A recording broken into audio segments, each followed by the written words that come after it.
Kalau dulu bahasa Melayu bahasa lingua franca, kalau dulu bahasa Melayu menggegah Asia, kalau dulu bahasa Melayu kebanggaan ibunda, dan kalau pada hari ini saya berhenti berbicara, maka tidak sampailah bahasa Melayu ke persada dunia. Assalamualaikum warahmatullahi wabarakatuh kepada barisan juri dan hadirin sekalian. Berdirinya saya di sini pada hari ini dengan pakaian sebegini membawa tajuk pidato saya yang berbunyi Pengantaraan Bahasa Melayu pada Masa Kini. Hadirin yang dihormati sekalian, seringkali kita dengar di corong-corong radio, kacamata televisyen, dan juga di mulut-mulut masyarakat setempat akan bahasa Melayu. Bahasa Melayu sudah tidak asing lagi buat diri kita.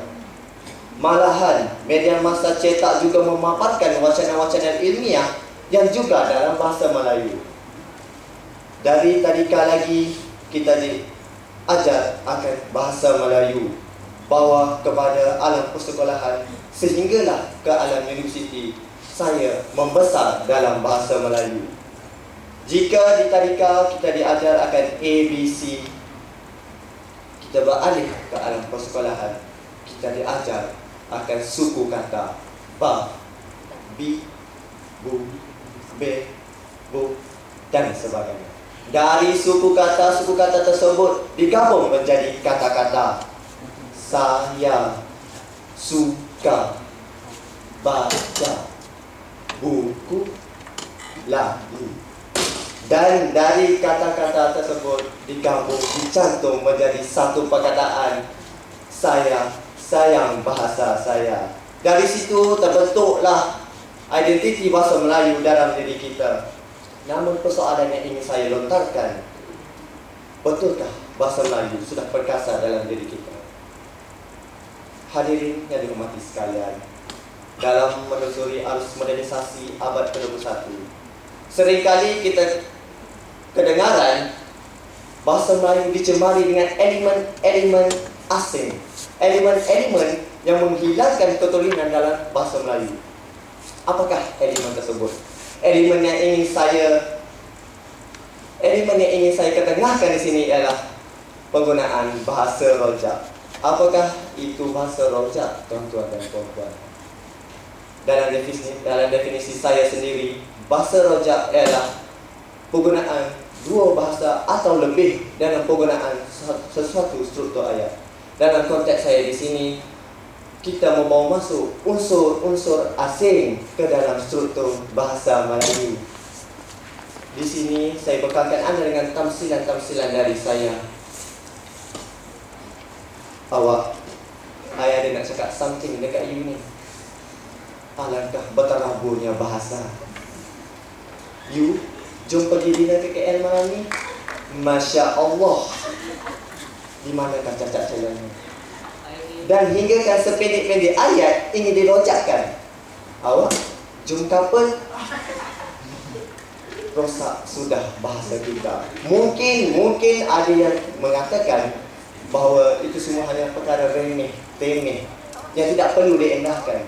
Mungkin ada hati kecil yang membisikkan bahawa tak perlu kecoh lah, itu cuma bahasa, hanya sekadar bual bicara.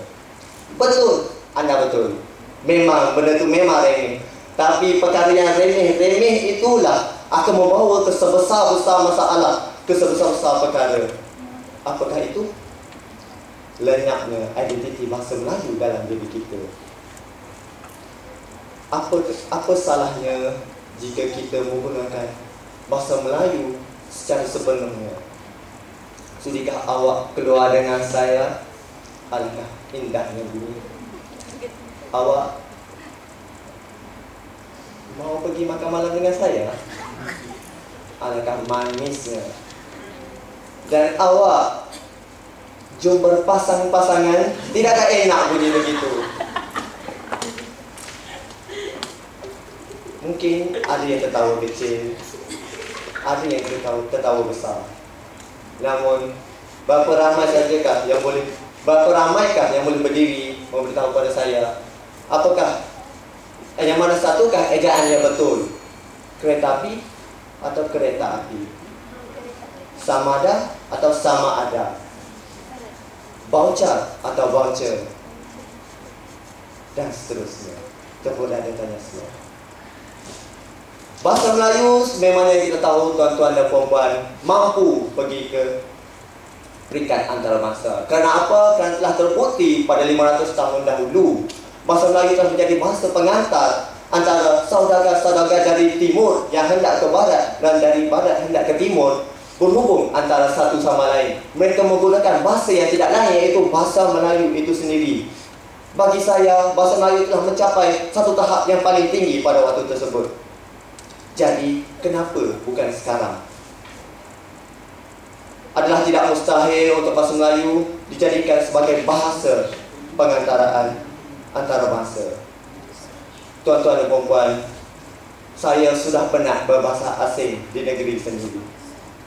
Setiap kali pelancong yang datang ke Malaysia, kenapa kita harus menjawab dalam bahasa mereka? Kenapa tidak mereka bertanya kepada kita dalam bahasa Melayu? Boleh tumpang tanya dekat mana KLCC ya? Dan kita akan dengan senang hati berjawab. Oh, pergi lurus ke hadapan, jangan belok-belok.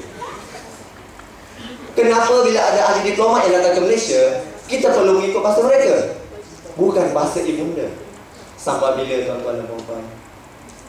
Dan benda yang tidak sama berlaku pada kita bila kita berada di negara orang. Fikir kanan. Saya masih ingat lagi kata-kata dari cikgu saya. Bahasa Melayu mudah jika diambil berat, namun berat jika kita ambil mudah. Ketahuilah tuan-tuan dan puan-puan, bahasa jiwa bangsa. Dan ayolah kita terus mendokong bahasa Melayu ke seantero dunia, agar bahasa Melayu tidak hilang di tengah masa. Bab kata nukilan, tak lapuk dan hujan, tak lekang dan zaman. Sekian wabillahi taufiq.